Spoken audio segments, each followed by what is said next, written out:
Efésios 2, a partir do verso 5, diz o seguinte: Estando nós mortos, ainda mortos em nossas ofensas, nos vivificou juntamente com Cristo. Pela graça sois salvos.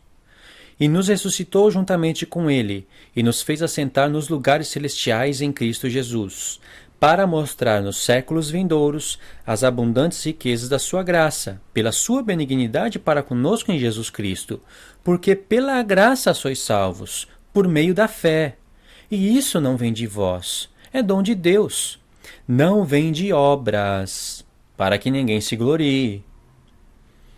Algumas pessoas leem esses 4 versos e dizem: olha, a fé que te traz a salvação, ela não vem por obras. Porque se você diz, né, que você tem que praticar alguma obra da fé para ser salvo, logo a salvação está sendo mérito seu, né?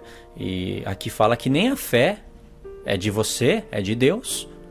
Então não tem que praticar obras para ser salvo. Você sabe de que obras Paulo está falando aqui? Algumas pessoas dizem que não é obras da lei e nem obras da fé. Paulo está falando de qualquer tipo de obra, que a salvação não é mérito do homem.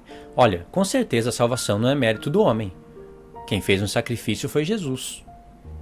Então isso veio por graça, né? Por graça, porque você não merecia que ele sofresse por causa dos seus pecados. Mas uma vez que esse sacrifício foi feito, você vai ter que praticar obras para ser salvo. Então já não é pela graça. Olha que obras que Paulo está falando aqui. Num contexto não tão longe, Paulo diz o seguinte: porque somos feitura sua. Verso 10, em seguida. Porque somos feitura sua, criados em Jesus Cristo para as boas obras. Quais são essas boas obras? As quais Deus preparou para que andássemos nelas. Através de Cristo, Deus preparou boas obras para que você andasse nela. Se você não anda nessas boas obras, você vai ser salvo? Porque naquele tempo no qual Paulo escreveu as epístolas, ele estava lutando contra os judaizantes, que estava pregando em todas as sinagogas que os gentios tinham que guardar toda a lei de Moisés para ser salvo. Tinha que estar debaixo das obras da lei, circuncisão, festas, todos os mandamentos que diziam respeito à primeira aliança. Você vê isso em Atos dos Apóstolos. E por isso que Paulo fala, pela lei, ninguém será justificado diante de Deus. Ele fala isso em Gálatas 2. Mas o contexto é a circuncisão. É a primeira aliança. Mas na nova aliança, a qual vem a graça de Deus sobre você, Deus te dá obras para você fazer e ser justificado. Olha o que Paulo diz. Portanto, verso 11. Lembrai-vos de que vós, noutro tempo, éreis gentios na carne, chamados em circuncisão pelos que na carne se chamam circuncisão, feita pelas mãos dos homens. Agora eu pergunto, o que tem a ver isso com o que Paulo falou antes? O que tem a ver o assunto da circuncisão e da incircuncisão com pela graça sois salvos, mediante a fé? E isso é dom de Deus, não por obras, para que ninguém se glorie. Porque quando Paulo fala, portanto, Paulo está ligando o contexto. Tem que ter a ver. Tem que ter uma ligação. Portanto, lembre-se de que vocês eram acusados pelos judaizantes, né? Não está escrito aqui judaizantes, mas quem são esses? Os judaizantes. Vocês eram acusados, chamados de incircuncisão. Vocês são incircuncisos. Circuncisão é você praticar as coisas da nova aliança. Todo aquele que se circuncidasse tinha que praticar as leis da primeira aliança, senão não era circuncidado, não era considerado circuncidado.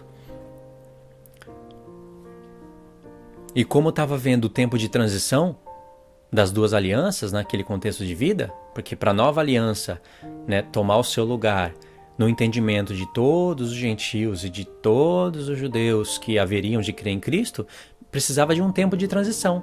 E durante esse tempo em que a nova aliança tomaria o seu lugar sobre a aliança antiga, vinha os judaizantes, né, desfazendo tudo que Paulo ensinava. E não tinha Novo Testamento, e ainda tinha templo, onde tinha sacerdotes fazendo sacrifício pelos pecados. E havia ainda, se você ler Atos 14, 17 e também capítulo 18, havia muitos, milhares de gentios na primeira aliança. É só você ler Atos 14, capítulo 14, capítulo 15, capítulo 17 e também capítulo 18.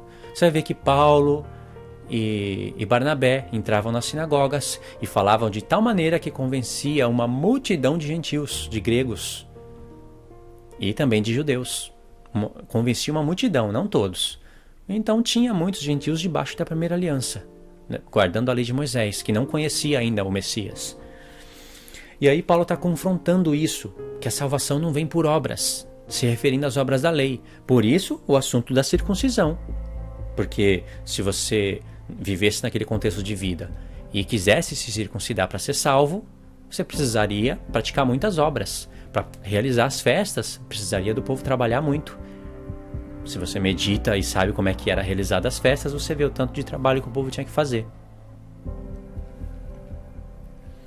E aí quando você vai em Romanos 2, texto que eu estou lendo em quase todos os vídeos, Romanos 2, a mesma escritura, a mesma palavra, o mesmo apóstolo, inspirado pelo mesmo Espírito, disse: mas segundo a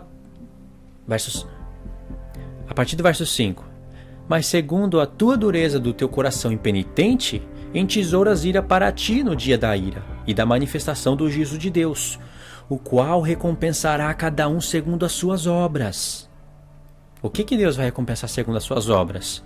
A saber, a vida eterna aos que com perseverança em fazer o bem procuram glória, honra e incorrupção, mas indignação e ira aos que são contenciosos e desobedientes à verdade e obedientes à iniquidade. O que Deus está recompensando segundo as obras? A vida eterna. É a salvação. Mas Paulo não falou, pela graça sois salvos? Falou. Isso não vem de vós? Falou. É dom de Deus? Falou. Não por obras, para que ninguém se glorie? Falou. Mas aquelas obras que Paulo falou em Efésios 2 é a circuncisão, que é as leis da primeira aliança, as obras da lei. Essas obras, pelas quais você praticando, Deus vai te dar a vida eterna, é as obras da fé. A salvação continua sendo pela fé, porque também Tiago disse que uma fé sem obras é morta, e Deus não te deu uma fé morta. Então, se você é salvo pela graça, mediante a fé, e uma fé sem obras é morta, você vai precisar de ter obras para ter a vida eterna. Concordância total. De maneira que uma leitura de Efésios 2, né, a leitura que muitas pessoas fazem de Efésios 2 para sustentar algumas doutrinas, é uma leitura totalmente desviada da verdade, né, por causa de se abandonar contexto. Sempre é a mesma história. Abandonando o contexto, você cria um grande problema, né? Ou como é que você vai explicar isso? O mesmo Paulo que fala de salvação não por obras, mas sim por fé, é o mesmo Paulo que fala: Deus vai recompensar a vida eterna segundo as obras. Como é que você explica isso? Assista também os outros vídeos. Eu falo mais coisas, né? Não dá para falar tudo de uma vez só, ok? Deus te abençoe.